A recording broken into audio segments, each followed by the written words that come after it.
Good morning, friends. Middle-aged noob here. I've got another replay for you. This time it's in my AMX 1357 and I'm on Prok. Now usually I'm reluctant to show Prok battles because, hey, a light tank on Prok, you have a good game. Where's the surprise? Where's the interest in that? But I decided to break my rule with today's replay because it was such a great game. You'll see how this ends up, but this is the kind of game where you really enjoy the gaming experience. It starts off as a very rough game, but you end up being able to pull out a win against all odds, and I think that's the kind of thing that just keeps you coming back to the game. So let's see what happens here. AMX 1357, super fast auto reloading, reloading light tank, French light. Early in the game, I pinged the Type 64. There are two light tanks on each team, and I asked him which way he was going. Now, since he decided to take the 1-2 line, that freed me to go somewhere else. I actually hate playing the 1-2 line on Prok. I find you tend to get obliterated pretty fast. It's a very high-risk kind of play. Especially on encounter, I like to come up the hill. This is an encounter, but nevertheless, you can do some good here because inevitably you get tanks like these guys who come up the hill to try and get shots into the middle, and you can do something about them. You can also get shots yourself into the middle if any opportunity presents itself. So anyway, since the Type went 1-2 line, that relieved me of any obligation to do it myself, which I really appreciated. So it looks like a pretty good start. We're up a tank. I've got a good position up here. We've got fairly good positioning. But if you look on the mini-map, you'll see that our heavy tank number 6 and our AS2S, for some reason, have decided to play in the open field on our side of the tracks, which, as you're going to see a little bit later, does not really turn out very well for them. Similarly, our T20 has decided to go into the dip, which can work out reasonably well, but it can also work out really badly. Especially in a game where there are two arties and where they've got heavy tanks that are willing to expose themselves in order to be able to get shots on them. So we're now down 1200. I hadn't realized it, but we have lost our Type at this point. So our guys on the 1-2 line no longer have a light tank to support them. Now, that's not as bad as it might seem. They've got a Jackson, a Hellcat, and an E25. All of whom, when bushed up, can do pretty well in the spotting game. So now our IS-2S and our Heavy Tank 6 have died. We're down 2,700 hit points. We're down a gun. And I'm a little slow to realize this. But, and now our T-20's dead. Down 2 gun, down 3,000 hit points. Things are not looking good. So here I am, contributing to the Caro's shot at getting a steel wall medal. And it's about now that I finally realize that I'm all alone here on this side of the map.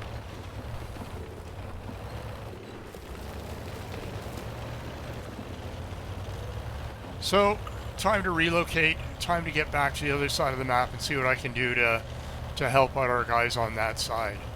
They haven't done too badly. A lot of the kills have been from this side of the map. I mean, aside from our Type 64, there's also that heavy tank 6 and also the IS-2S, which have died. So, the Super Hellcat and E25 have done a reasonable job at kind of holding off the hordes on the 1-2 line. But nevertheless, I felt completely exposed and alone by myself over there, and I wanted to be able to give some support to this side of the map. So I think it's already too late to try and charge over the 1-2 line. I'm only going to get spotted on my way over there. Plus, we got problems on this side of the map as well. The Tiger and the Tog are sitting in the middle. The Sturv and the Caro are going to make their way over here eventually. So I think it's a wiser play to sit back here where I can cover the open field, cover the mid where the Tiger and the Tog is, and also spot anybody who starts coming back over the tracks on the other side. So we're starting to pull it back a little bit from the hit points at least. Still down 3 guns. Starting to think maybe this wasn't such a great place to park because I'm not getting spots.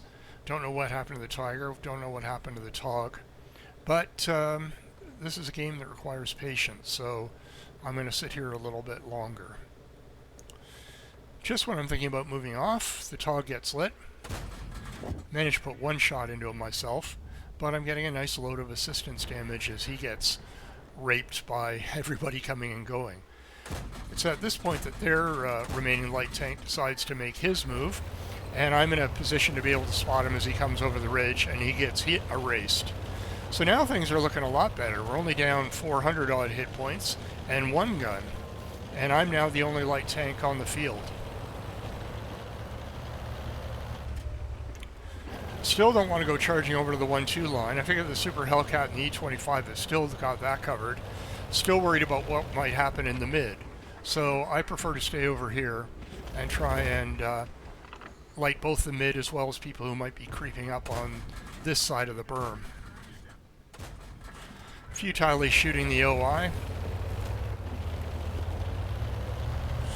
But I am able to light the AMX AC-46, which is nice. And now things are looking a lot better. We're up 2 guns, we're up hit points. Come up here, peek over the berm, and lo and behold, 2 more of their tanks trying to advance.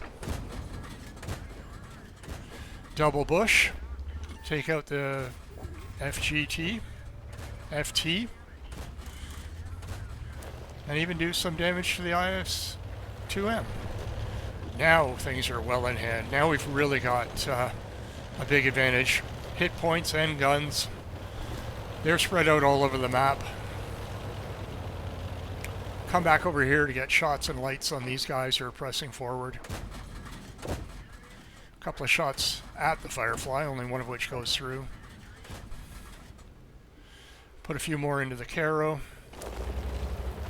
Still got the Tiger lit up.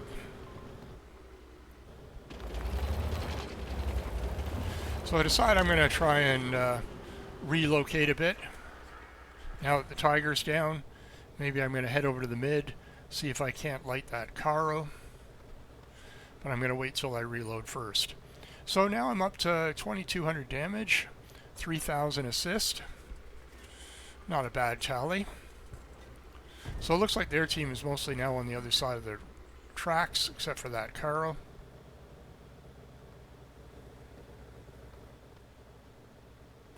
E25's going, and the Super Hellcat have gone over to the south side of the map to clean up Artie.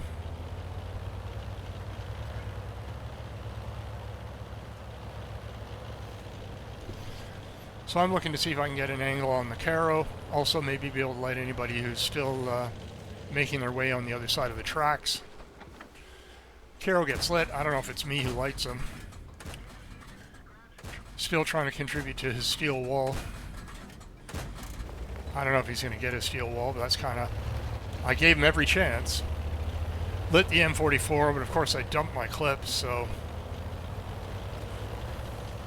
Starting to get low on ammo, only 12 rounds left. Should be enough for what's left. There goes the Firefly. Tank graveyard here. Once again, just demonstrating my superlative driving skills. Bounce off this tank, bounce off that tank. Get stunned by the M44. Caro finally goes down. There's the M44. Auto aim. Circle them, kill them. And Sturv gets lit, and I'm able to claim this kill.